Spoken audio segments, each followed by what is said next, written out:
My name is Lauren Whitaker, and on April 9th, 2015, my life changed in a way I never could have imagined. That morning started like any other. I woke up, got ready for work, and headed out the door. I was working as an assistant manager at a small clothing boutique in town, and I remember feeling especially drained that day. I told myself it was just exhaustion from working extra hours the week before, nothing to be worried about. I shrugged it off, got in my car, and started driving home once my shift ended. About halfway through my drive, I started feeling worse. There was this strange pressure in my chest, but I figured I was just stressed or maybe dehydrated. I turned the air conditioning up and tried to focus on the road. But then, out of nowhere, a sharp pain stabbed through my chest like a knife. My vision blurred, my arms went weak, and suddenly my car veered to the side.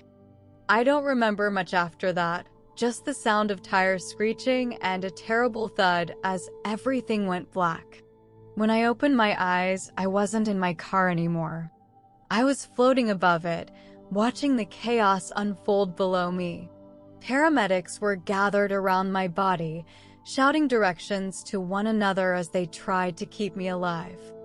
I could hear them clearly, their voices full of urgency, yet I wasn't afraid. In fact, I felt calm in a way I can't explain. There was this warmth surrounding me, like I was wrapped in a blanket of peace. It didn't make sense. I knew I should have felt terrified, but somehow I knew I was safe. As I hovered there, something else caught my attention, a light in the distance. It wasn't like anything I'd ever seen before. It was soft and inviting, yet powerful in a way that seemed to pull me closer. I couldn't resist it. The more I moved toward it, the more I felt my worries melt away. Fear, regret, and sadness, all of it disappeared. I felt lighter, as if my entire being was free from the weight I had carried my whole life. And when I finally reached the light, I realized I wasn't alone. Standing before me was someone I knew instantly, Jesus. I can't explain how I recognized him, but I just knew. His presence was overwhelming, yet comforting at the same time. He didn't speak right away, but I didn't need him to. I could feel everything he wanted me to know just by being near him. His eyes, they weren't like anything I'd ever seen. They were filled with love, a love so pure and powerful that it broke me. I felt completely exposed in his presence, like he could see every mistake I'd ever made, every regret I had carried. Yet somehow I didn't feel ashamed. Instead, I felt accepted fully, completely, and without condition. I couldn't hold back my tears. It was like every hurt, every fear, every failure I had buried inside me was laid bare, and yet Jesus didn't look at me with disappointment or anger, only love. A love deeper than anything I could have imagined. I didn't know how long I stood there in his presence, but I knew I never wanted to leave. I felt whole in a way I had never felt before, like I was finally where I belonged. And then Jesus reached out his hand.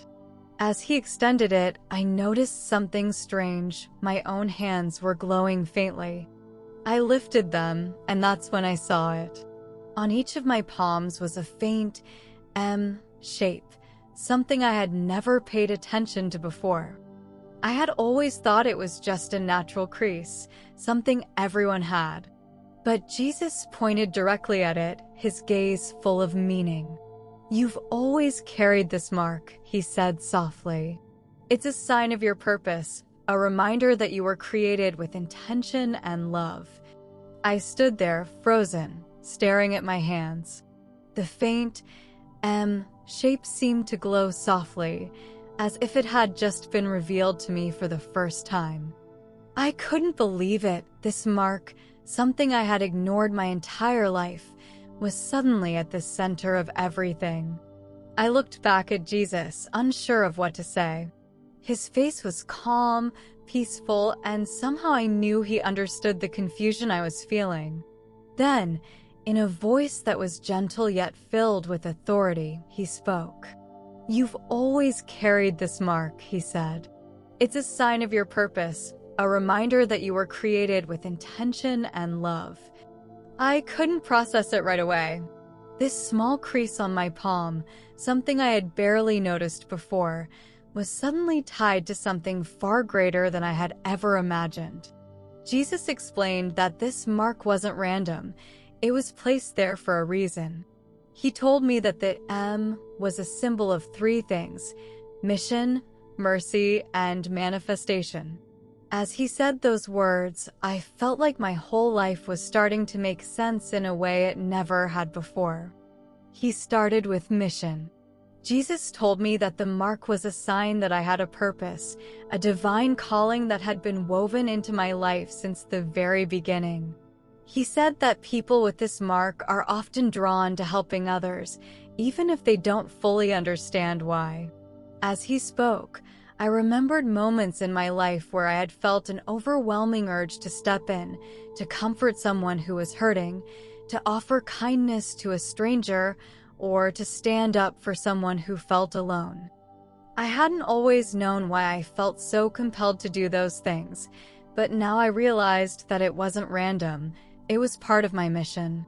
Next, Jesus explained that the mark also symbolized mercy, not just the mercy God had shown me, but the mercy I was meant to share with others.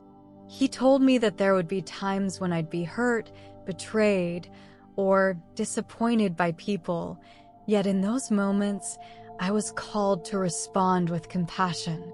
Mercy, he said, wasn't about pretending the pain didn't exist. It was about choosing forgiveness, even when it was hard.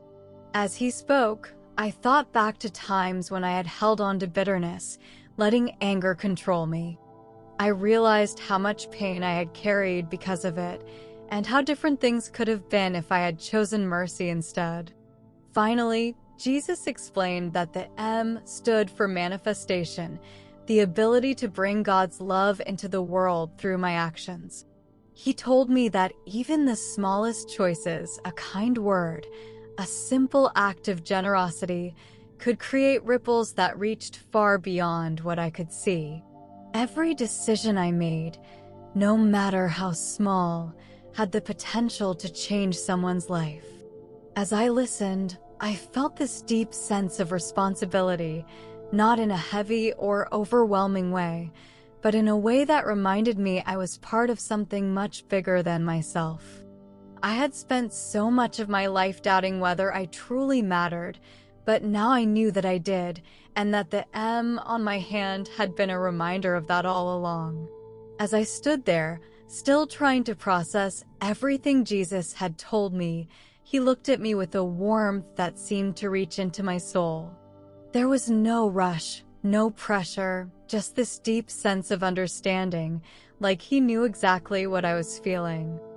I couldn't stop thinking about the times I had ignored that inner voice, the moments when I felt drawn to help someone, but chose not to because I was too tired, too busy, or too afraid. Now I realized that those moments weren't just random thoughts. They were part of my mission, part of the purpose I had been created for. And this mark on my hands, it had been a sign of that purpose all along.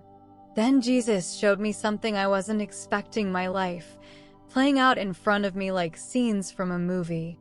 I watched moments from my past unfold before my eyes, but this time, I didn't just see what happened, I felt it. I felt what others had experienced because of my actions, both good and bad. I saw times when I had encouraged someone and lifted their spirits without even realizing it. A simple conversation, a smile, or a small act of kindness had impacted people far more deeply than I ever knew. But I also saw moments where I had hurt others, times when my words had cut someone down, or when I had turned my back on someone who needed me. What hurt the most was seeing how those moments affected people long after I had forgotten them. But even in those painful moments, Jesus never looked at me with anger or disappointment. Instead, he stood beside me with this overwhelming sense of compassion.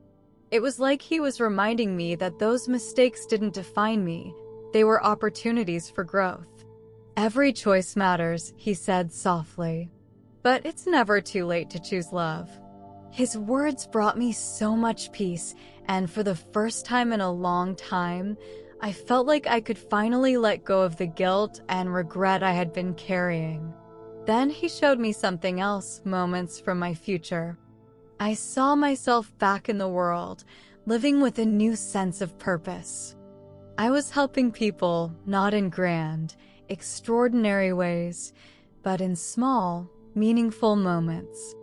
I saw myself comforting a friend who was grieving, forgiving someone who had hurt me, and showing kindness to strangers who felt invisible. These moments seemed simple, yet I could feel the impact they had. It was like each act of love created ripples that reached far beyond what I could see. That's when I realized what Jesus was showing me. My purpose wasn't about doing something huge or impossible. It was about living with intention, choosing kindness, and trusting that even the smallest act of love could change someone's life. As I stood there, still overwhelmed by everything I had seen, Jesus turned to me once more. His expression was calm, but I could feel the weight of what he was about to say. "Your time here isn't over," he told me. "You still have work to do." My heart sank. As much as I missed my family and knew they must be worried about me, I didn't want to leave. The peace I felt in his presence, the love that surrounded me, it was unlike anything I had ever experienced. Leaving it behind felt impossible. Sensing my hesitation, Jesus spoke again, his voice soft but firm.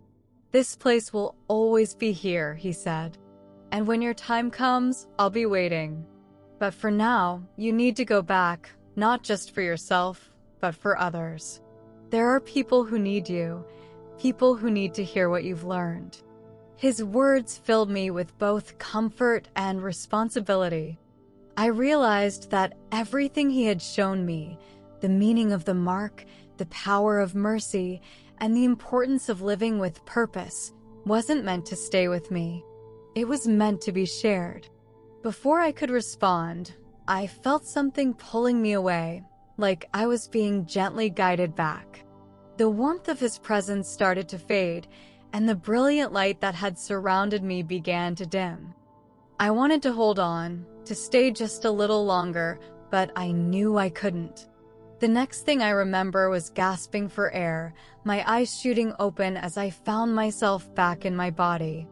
I was in a hospital room, surrounded by machines and the worried faces of my family. My mom was holding my hand, tears running down her face, and when she saw I was awake, she let out a cry of relief.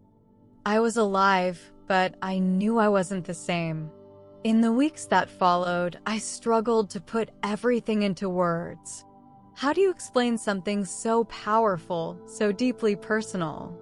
At first, I kept it to myself, afraid people wouldn't believe me. But the more I reflected on what Jesus had told me, the more I knew I couldn't stay silent. I started sharing my story, first with my family, then with close friends, and eventually with anyone willing to listen. Some people believed me right away, others didn't. But what mattered most was that I was finally living with purpose. The M mark on my hands became a constant reminder that I was created for something greater, to bring love, kindness, and hope into the world. If you're listening to this right now, I want you to know that your life has meaning too. Even if you feel lost, broken, or unsure of your purpose, you are here for a reason. Every choice you make, every act of love or forgiveness, has the power to create ripples that touch lives you may never even see. No matter what you've been through, you are loved. You are chosen. And you have a purpose. If this story spoke to you, I want to invite you to be part of something bigger. On this channel, We share powerful testimonies like this, stories of faith, hope, and encounters with God that remind us we are never alone. If you've ever questioned your purpose or felt distant from God, know that He's always closer than you think. I encourage you to subscribe so you don't miss more life-changing stories that will uplift your spirit and strengthen your faith. And if this message resonated with you, please like this video and share it with someone who might need to hear it. You never know whose life you could change just by passing it along. Lastly, if you've had an experience like this, if you felt God's presence in a powerful way, I'd love to hear your story in the comments. Let's build a community where people can find hope, healing, and connection through the power of testimony. Thank you for watching, and remember, you are loved, you are chosen, and you have a purpose.